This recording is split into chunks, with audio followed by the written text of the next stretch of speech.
ছেলে নাই, কয়টা মেয়ে? দুইটা মেয়ে, দুইটাই বিয়ে গেছে। কোথায় কোথায় বিয়ে গেছে?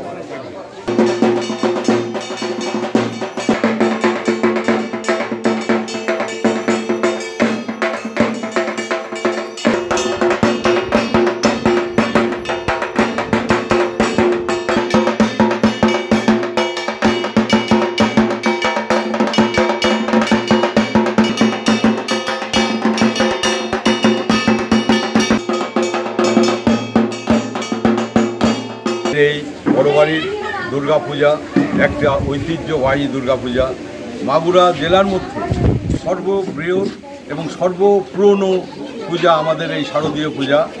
আমি মোটামুটি মাগুরার সাংবাদিক সহ উচ্চপদস্থ কর্মকর্তাদের সাথে কথা বলে জেনেছি এই 133তম যে পূজা, এটা মাগুরার আর কোনো মন্দিরে এ যাবৎকালে মাগুরার আর কোথাও অনুষ্ঠিত হচ্ছে না। অর্থাৎ আমাদের এই পূজাটি হচ্ছে মাগুরা জেলার সবথেকে প্রাচীন পূজা। ব্রিটিশ আমলে আমাদের পূর্বপুরুষ মহান ব্যক্তিত্ব এবং জমিদার এবং সাথে সাথে এই এলাকার অন্যতম প্রভাবশালী ব্যবসায়ী, যার মূল ব্যবসা ছিল কলকাতা সহ ওনার আরও দুটো মুকাম ছিলেন কটক এবং বরিশাল অঞ্চলে।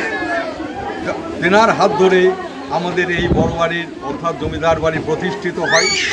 তেনার হাত ধরেই আমাদের এই নাট মন্দির প্রতিষ্ঠিত হয় এবং সেই সময় থেকেই আমরা একটা একান্নবর্তী পরিবার হিসাবে আমরা এই পূজাটি ঐতিহ্যগতভাবে এবং আমরা এই সুসম্পন্ন করে আসছি। আপনারা যারা আমাদের পূজা দেখতে আগ্রহী হবেন, ভবিষ্যতে আপনাদের আমন্ত্রণ থাকলে আপনারা আসবেন এবং ইতিমধ্যে অনলাইন সহ গুগলে মাগুরা জমিদার বাড়ি হিসাবে আমাদের বাড়িকে যেহেতু লিপিবদ্ধ করা হয়েছে, অসংখ্য পর্যটক আমাদের বাড়ি দেখতে আসেন। আমরা সরকারকে অনুরোধ করব আমাদের এই প্রত্নতাত্ত্বিক সম্পদকে আরও রক্ষণাবেক্ষণের জন্য আপনাদের হাত প্রসারিত করবেন। আমরা তাদের যারা উত্তরাধিকার আছি আমাদের সাথে কথা বলে যাতে আরও সুন্দর করে এটাকে সংরক্ষণ করা যায় এবং এটার একটা পরিচিতি আরও ব্যাপকভাবে দেশ বিদেশে ছড়ানো যায় এবং মাগুরায় অন্যতম একটা পর্যটন কেন্দ্র হিসাবে নাগর বড়বাড়িকে পরিগণিত করা যায়, সেই চেষ্টা রাখার জন্যে আমি বাংলাদেশ সরকার সহ সবাইকে অনুরোধ জানাচ্ছি। সেই সাথে বর্তমান সরকারকে আমি ধন্যবাদ জানাই।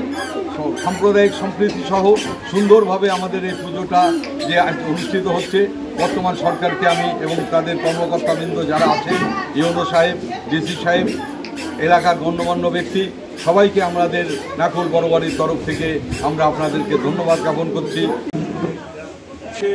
আমরা এই সাধারণ মানুষের মধ্যে নতুন বস্ত্র প্রদান করছি।